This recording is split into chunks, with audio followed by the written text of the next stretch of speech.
여러분 반갑습니다. 스포츠 지도사 자격증 운동 역학 강의의 방선영입니다. 운동 역학 이거를 선택해야 되나 말아야 되나 하고 교재를 딱 폈어. 넘기고 한 장, 두 장 계속 넘겼어. 아, 이게 도대체 무슨 내용이야 하는 분들도 계실 거고요. 혹은 뭐 대학교 때 전공을 해서 이 부분에 대해서 용어가 조금 그래도 익숙하신 분들도 계실 거예요. 용어가 익숙하신 분들이라면 역학 선택하셔도 크게 나쁘지 않을 것 같다라는 생각이 들고요. 반면에 이게 처음이다, 생소하다 하신 분들은 그냥 강의를 일단 먼저 들어보시고 나와 맞는지 아닌지를 선택하시면 될 것 같아요. 역학 강의 같은 경우에는 물론 나중에 공식 같은 것들도 많이 외우게 돼요. 근데 그 공식이 문제에 기출이 되거나 뭐 한 번쯤 나오고 그렇게 한 문제 정도 이렇게 나오는 형태가 되기는 하는데 어려운 문제는 나오지 않아요. 그냥 간단하게 우리가 산수적으로 계산할 수 있는 것들 있죠. 공식을 아는지 모르는지 그것만 판단하는 정도의 문제가 기출이 되었다라고 보시면 되세요. 그렇기 때문에 한 번쯤 어떻게 공부하면 되는지 어떠한 내용들이 있는지 같이 들어가서 보도록 해요. 운동 역학이라고 하는 건 우리가 운동을 하면서 이제 움직임이 생기잖아요. 이러한 막 빨빨빨 움직여. 움직이는 이 움직임에 대한 설명이에요. 그리고 그 움직임이 어떻게 나오느냐, 그 원인이 무엇이냐, 원인이 되는 힘은 또 무엇이냐, 이러한 것들에 대해서 다루는 게 운동 역학이에요. 그거를 규명한다라고 하는 건데요. 교재 들어가서 보시면요. 운동 역학의 정의, 스포츠 현장에서 나타나는 인체 운동을 관찰해. 그래서 그 움직임을 설명하고 원인을 규명하는 학문이다. 말 그대로죠. 그렇게 해서 한 번쯤 정의는 알고 가시면 좋을 것 같고요. 운동 역학의 용어 변천해서 1번 쭉쭉 운동 역학의 어원은 키니시올로지로부터 출발하였다. 2번까지 나와 있는데요. 이 용어 변천 같은 경우에는 그냥 교재 나온 거 한 번쯤 읽어보시면 좋을 것 같아요. 이게 기출이 된 적도 없고요.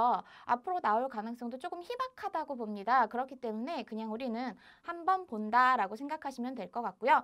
운동 역학의 역사 들어가서 보면요. 역사 역시도 여기서 뭐 문제가 나올 만한 그러한 것들은 별로 보이지 않아요. 그러나 우리가 많이 들어본 이름들이 있어요. 많이 들어본 이름들. 그 사람들이 어떠한 것들을 남겼는지 그냥 한 번쯤 같이 볼게요. 히포크라테스 그리스 시대에는 겨울에는 빠르게 걷고 여름에는 천천히 걷는다. 이러한 말을 남겼다라는 그 자체만 알고 계시면 될 것 같고요. 아리스토텔레스 같은 경우 아리스토텔레스 그죠? 누구나 한 번쯤 들어본 듯한 이 사람은 운동 역학의 아버지라고 합니다. 아, 이 사람 왜 운동 역학을 만들어서 나를 지금 이렇게 힘들게 하는 거야. 이렇게 원망하는 분들도 계실 텐데요. 그냥 운동 역학의 아버지는 아리스토텔레스구나. 그냥 그 정도 알고 가시면 될 것 같고 그 다음 넘어가서 르네상스 시대에 갈릴레오 갈릴레이 같은 경우에는 과학적으로 많은 업적을 남기신 분이에요. 그래서 근대 과학의 아버지라고 한다. 물체가 물에 떠오르거나 가라앉는 원인이 밀도에 따른 부력임을 발견했다. 라고 했는데요. 이 부력이라고 하는 게 왜 우리가 물에 들어가요. 그러면 물에 이렇게 뜨잖아요. 뜨는 힘 자체가 부력이라고 하는 거예요. 그 정도 알고 가시면 되는데 뒤에 가서 이제 뭐 수영에서 많이 나오는 영역이 되겠죠. 부력에 대해서 한 번쯤 다시 언급이 될 거예요. 보렐리 현대운동학의 창시자 그냥 한번 읽어보고 넘어가고요. 들어가서 나올 만한 사람은 그리고 그 법칙은 뉴턴이에요. 뉴턴의 운동 3법칙 있죠. 관성의 법칙, 가속도의 법칙, 작용 및 반작용의 법칙 해서 뉴턴의 법칙은 현대 운동 역학과 스포츠 생체 역학의 기본이 되고 있다라고 하는데요.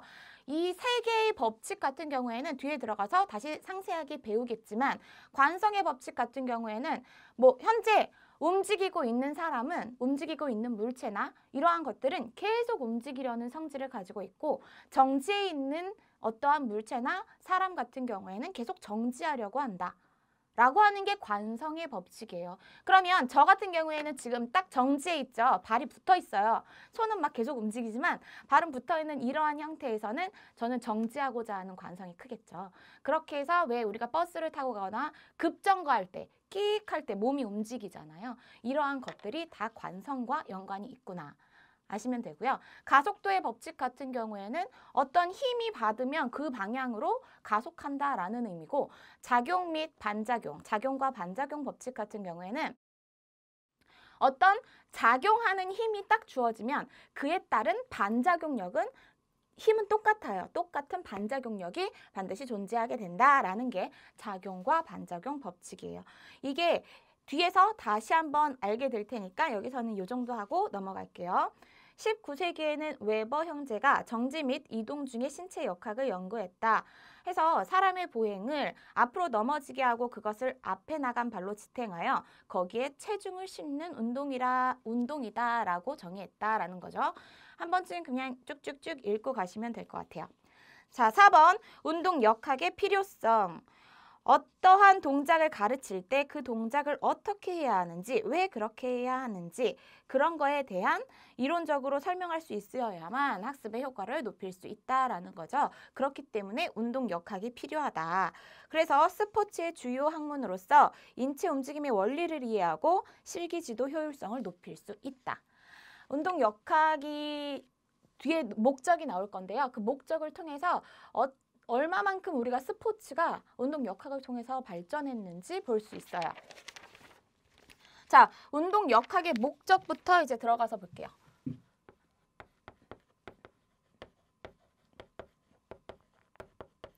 운동 역학의 목적 같은 경우에는 기출이 됐었어요. 기출이 되었기 때문에 뭐다?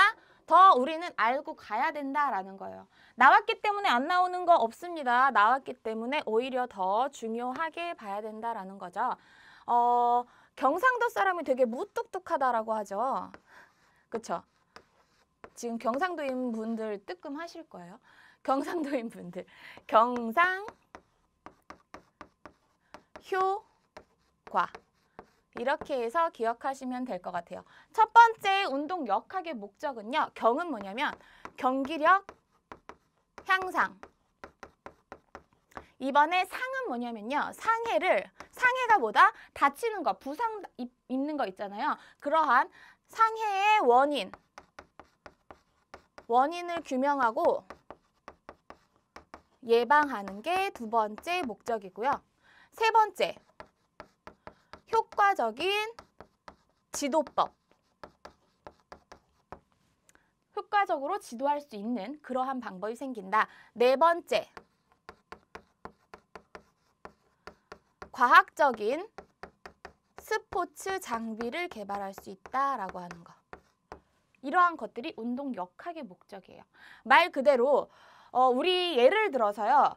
그 수영할 때 예전에는 그냥 뭐 남자 선수들 같은 경우에는 뭐 팬티 수영복 이렇게만 입고 여자 같은 경우에는 원피스 수영복 이렇게 입고 경기를 했어요. 근데 어느 순간 선수들이 전신 수영복을 입는 걸 봤죠. 그렇죠? 전신 수영복을 입어요. 그러다 보니 기록이 엄청 좋아진 거예요. 그러한 것들이 뭐냐면 이 마찰을 통해서 이제 저항이 생기거든요. 이러한 마찰을 통해서 저항이 생기는 것들을 방지하기 위해서 전신 수영복을 입혔더니 훨씬 매끄럽게 간다 이거야. 그래서 저항력이 줄어들면서 선수들의 경기 기록이 너무 좋아진 거예요. 그래서 지금은 왜 도핑 검사 막 이렇게 하잖아요. 선수들이 막 너무 갑자기 잘할 때 도핑 검사에서 도핑 테스트인데 약물이 나왔다 이렇게 해서 메달이 박탈되고 이러한 경우도 가끔 올림픽에서 나오죠. 그러한 것들처럼 이 전신 수영복 자체가 그 과학적인 어떤 그 옷에 대한 과학적인 도핑이 아닐까? 이러한 의구심이 사람들이 들기 시작해서요. 현재는 전신 수영복이 다시 입지 못하게 되어 있어요. 법적으로.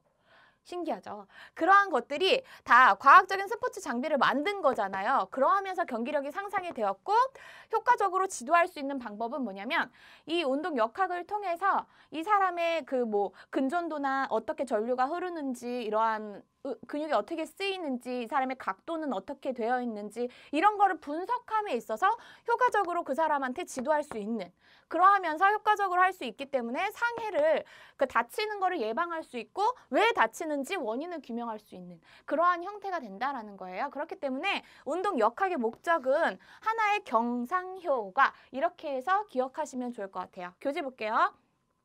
운동 역학의 목적, 동작의 효율적 수행을 통하여 운동 기술을 향상시킨다. 이게 경기력을 향상시킨다라는 말이고요.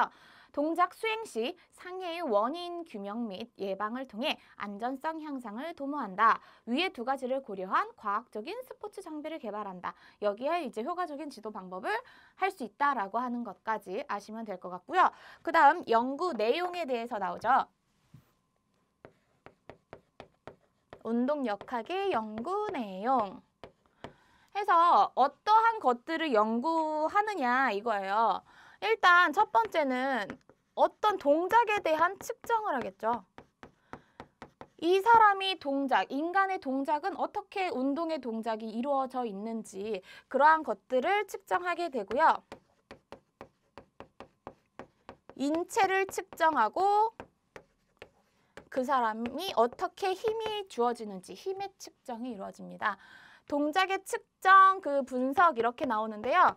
이러한 것들을 한 번쯤 기억하시면 좋을 것 같아요. 이것도 역시 기출이 된 적이 있었어요. 운동 동작을 분석을 하고 인체를 측정하고 힘을 측정한다. 이렇게 해서 기억하시면 되는데요.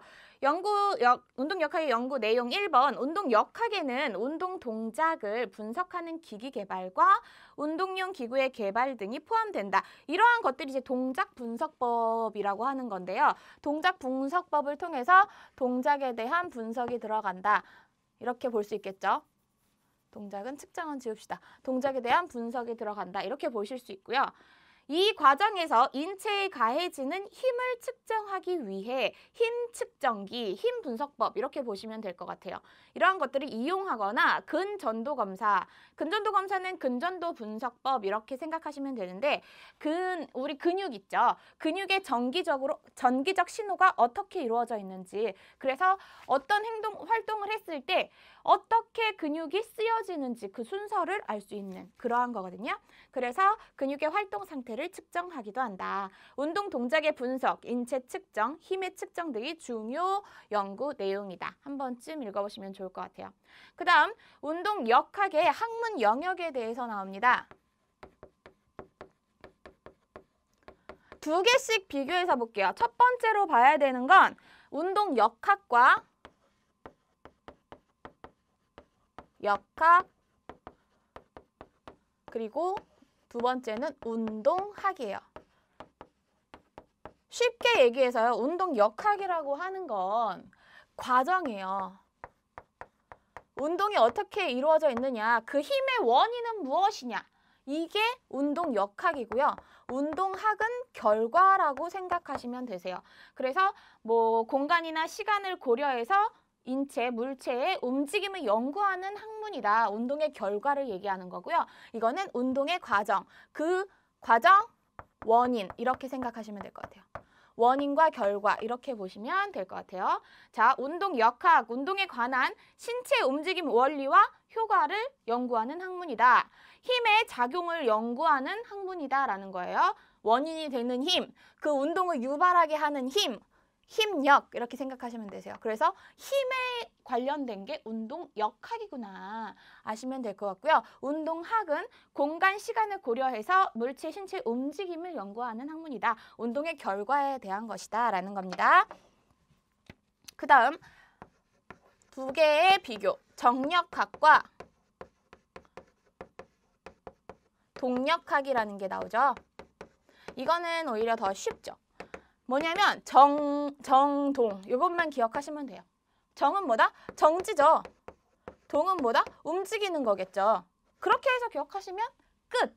정력학, 힘의 평형 상태를 연구한다. 평형, 정지가 되어 있는 거예요. 힘의 똑같은 움직이지 않는 평형 상태. 이게 키워드가 되는 거예요. 그죠? 그러면 동력학은 힘의 영향을 받아요. 받아서 운동 상태의 변화, 움직이고 있죠. 변화가 일어난다라는 거예요. 변화가 키워드가 되는 그러한 연구 학문이다. 해서 운동 역학과 운동학의 비교가 중요하고요. 정력학과 동력학의 비교가 중요 포인트가 돼요. 여기서 운동 역학은 과정, 원인이라고 했고요. 운동학은 그 시간과 공간을 고려해서 어떻게 움직이느냐, 그 결과를 얘기한다라고 했고, 정력학은 힘의 평형 상태, 정지되어 있는 힘의 평형, 정지되어 있다. 동력학은 힘의 영향을 받아서 변화하는 것을 연구하는 학문이다 라는 거예요. 이렇게 해서 학문 영역까지 배워봤습니다. 그 다음 이제 들어가서 보겠습니다. 운동 역학의 이해. 이것도 역시 이제 기본적인 개념을 많이 다루기는 하는데요. 여기서부터 이제 암기해야 될 것들이 나오죠. 쉽게 우리 암기해 볼게요. 해부학적 기초 되어 있고요. 인체의 근골격계, 근골격계는 골격을 서로 연결하여 운동을 돕는 골격근계의 근육과 골격을 아우르는 말이다. 근골격계, 근육, 근, 골격, 골격, 근육과 골격, 그걸 같이 아우르는 말이다. 말 그대로고요. 근육, 골격이 움직일 수 있는 것은 관절이 있기 때문인데 이 관절을 유기적으로 움직일 수 있도록 해주는 것이다. 골격근계의 근육은 힘줄과 연결을 하거나 직접 관절 등의 관절 등의 뼈에 붙어서 탈락을 방지하고 힘을 주어 운동을 할 수 있도록 해준다. 라고 하는 것들 읽고 가시면 될 것 같아요. 자, 해부학적 자세에 대해서 들어가서 볼게요. 해부학적 자세. 해부학적 자세는 뭐냐면요. 딱 첫 번째로 이제 들어가는 게 똑바로 선, 직립 자세 있죠. 똑바로 딱 선, 직립 자세를 얘기하고요. 두 번째, 시선은 전방. 똑바로 서서 시선은 앞을 봐라 이거예요. 그리고 세 번째, 손바닥이 앞을 향하게 서요. 그러니까 지금 보면 이렇게 똑바로 서서 화면에 안 잡힐 것 같으니까 올릴게요.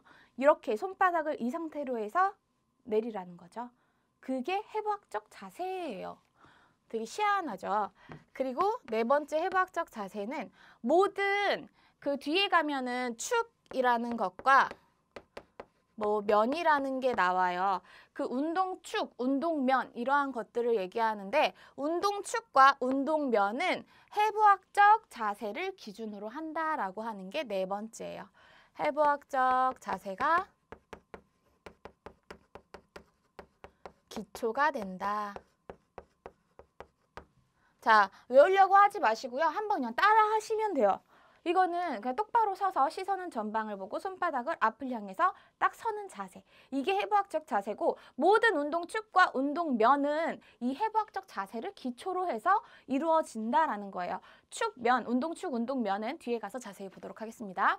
자, 교재 볼게요. 해부학적 자세, 양쪽 발꿈치를 붙이고 발끝을 약간 외측으로 벌리고 그리고 손바닥을 앞쪽으로 향하게 하여 이게 1번 첫 번째가 되죠.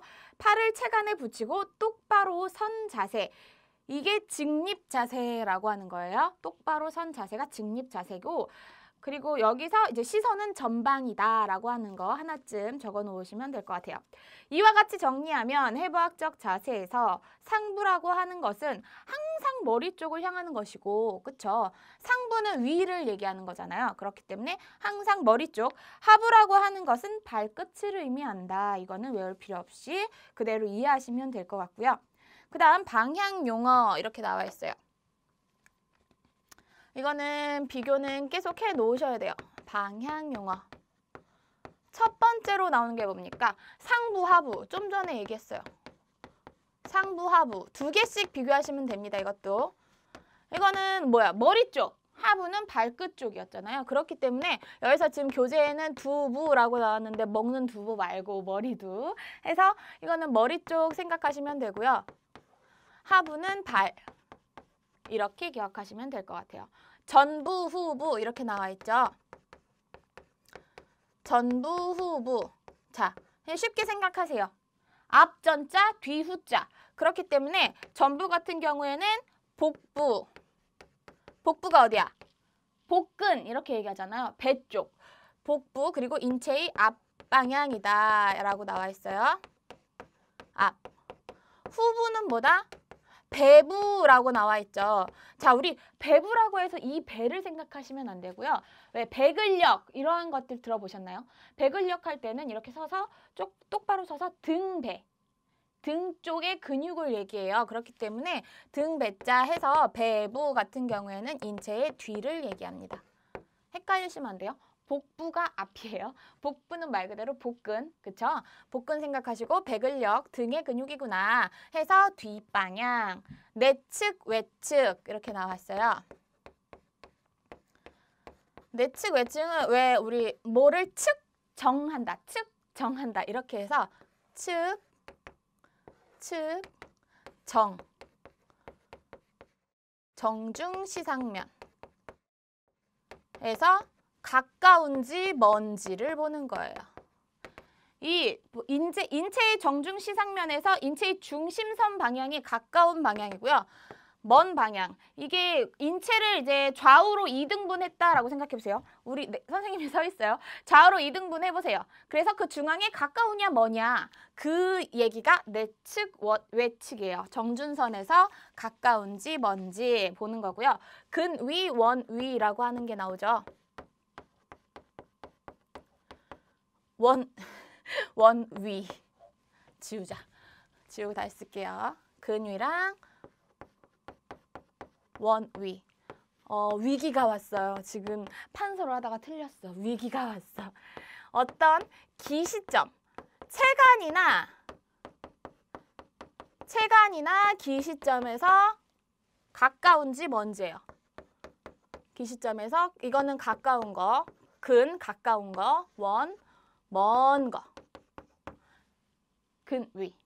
어떤 게 기준이 되는지만 아시면 이게 내측이면 안쪽이라는 거고 외측이면 멀다라는 거죠. 근은 가깝다, 가깝고 원, 멀다 라고 하는 거. 그 정도는 지금 그 글씨 자체에서 느끼실 수 있을 거예요. 체간이나 그 체감, 몸 가운데 종축을 이루는 그 부분이나 기시점, 뭐 신경 근육에 붙어서 시작되는 그 점의 기시점이라고 하거든요. 신경 근육에 붙어 시작되는 점. 여기서 가까우냐 뭐냐 이거를 보는 거고요. 그다음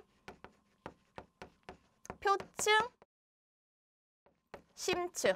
느낌 그대로.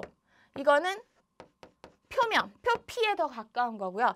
이거는 그 안에 먼 거 있죠. 인체 표면에서 먼 거. 이 표면에서 가까우냐 뭐냐예요.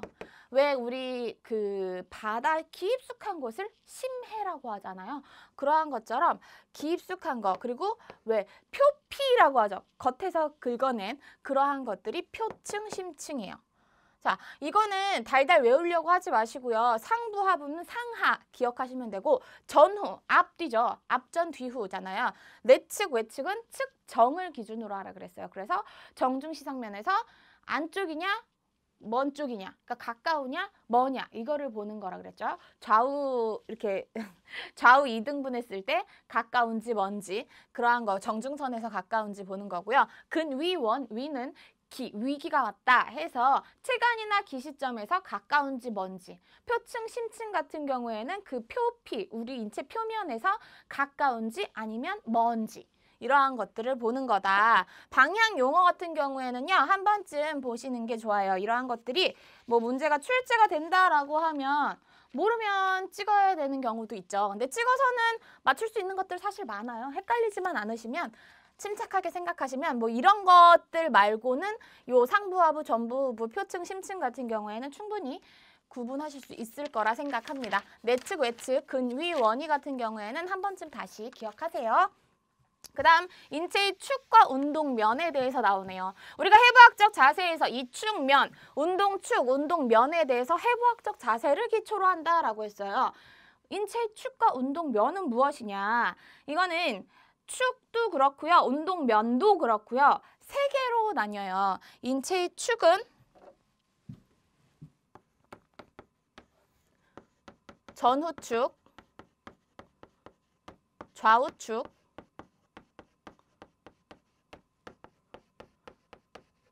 수직축 이렇게 세 개가 되고요. 운동면 같은 경우에는 똑같아요. 전후면, 좌우면, 좌후래. 좌우면, 수평면. 이거는 또는 수평이니까 횡단면이라고 하기도 합니다. 자, 교재 보세요. 인체의 축, 힘을 발휘하는 대부분의 운동은 각운동을 하며 회전하는 축이나 중심을 가지고 있다. 전후축은 말 그대로 인체의 전후를 지나는 축. 좌우축은 인체의 좌우를 지나는 축. 수직축은 인체의 꼭대기에서 바닥으로 그렇게 지나는 축이다. 운동면은 뭐냐? 근육이 뼈, 관절의 면, 축에 대해 어떤 방향으로 지나는지를 알면 인체가 어떻게 움직이는지 알 수 있다라는 거예요. 전후면은 뭐예요? 인체의 자, 희생타. 전방에서 후방으로 통과해요. 이쪽으로 이렇게 통과해. 이 면 자체가 이렇게 통과하면 어떻게 몸이 나눕니까? 좌우로 나뉘죠. 그쵸? 이렇게 전후면으로 통과를 했더니 사팔이 될 것 같아. 그죠? 이렇게 통과했더니 우측, 좌측, 좌우면으로 나뉜다. 몸을 좌우로 나누는 면이 전후면이다 라고 하는 거고요. 좌우면은 뭐야? 여기 측면에서 좌우로 갈라. 측면에서 갈라왔어요. 이렇게 해서 또도도도도 여기를 가르면 앞과 뒤로 나뉘죠. 그런 것처럼 몸을 전후로 나누는 면이 좌우면이다. 횡단면은 뭐다? 횡단면 말 그대로 여기를 나눠.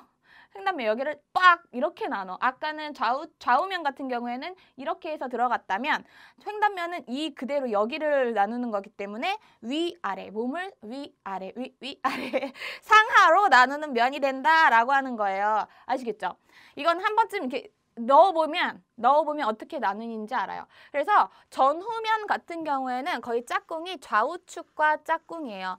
전후면상에서 좌우축을 중심으로 일어난다라고 하는 거고요. 좌우면 같은 경우에는 전후축. 이렇게 좌우면상에서 전후축을 중심으로 좌우면상에서 일어난다. 자, 우리가 관절 운동 같은 경우에 뒤에서 이제 다시 볼 거예요. 뭐 굴곡 있고 신전 있고 이러한 것들에 대해서 어떤 포인트가 키워드가 되는지 볼 건데요. 그러면서 이 관절 운동이 어떤 면, 전후면에서 일어나는지, 좌우면에서 일어나는지, 횡단면, 수평면에서 일어나는지 이거를 매칭할 수 있어야 돼요. 일단 우리는 여기까지 알고 갑니다. 자, 기출 포인트 하나만 같이 볼까요? 굴곡과 신전이 2015년, 16년에서 계속 나왔어요. 그렇죠? 굴곡과 신전은 뭐냐면요. 이거 하나만 일단 먼저 할게요. 예습인 것처럼. 굴곡은 관절각이 줄어드는 거예요. 그러니까 팔을 굽히는 동작이 굴곡이고요. 펴는 동작, 반대 동작이 신전이에요. 관절각이 커졌죠. 그죠? 굽혀졌고 커졌어요. 그러면 이거는 뭐예요, 지금? 어떻게 움직이고 있어? 전후면상에서 움직이고 있잖아요. 그렇죠? 전후면상에서 이렇게 계속 움직이고 있어요. 선생님이. 전후로 계속 전후로 움직이고 있어요. 앞, 뒤. 그쵸? 이러면서 축은, 얘가 축이 되죠. 여기 좌우축을 중심으로 전후면을 운동하고 있구나. 지나고 있구나. 라는 거예요. 그렇기 때문에 전후면을 중심으로 좌우축으로 운동하는 게 대표적인 게 굴곡 신전이 들어가요. 자, 여기까지 해서 예습을 마치겠습니다. 자, 궁금하시죠? 기대되시죠? 궁금하고 기대되는 마음으로 다음 강에서는 우리가 관절 운동해서 굴곡 신전부터 나오네요. 이러한 것들이 무엇인지, 어떻게 이루어지는지, 어떤 면과 연관되는지 보도록 할게요. 자, 운동 역학 어떻게 조금 이해가 되시고 계신가요? 좀 재미있는 분들이 계셨으면 좋겠어요. 재미있게 공부 같이 하도록 하겠습니다. 오늘 이 시간은 마치겠습니다. 감사합니다.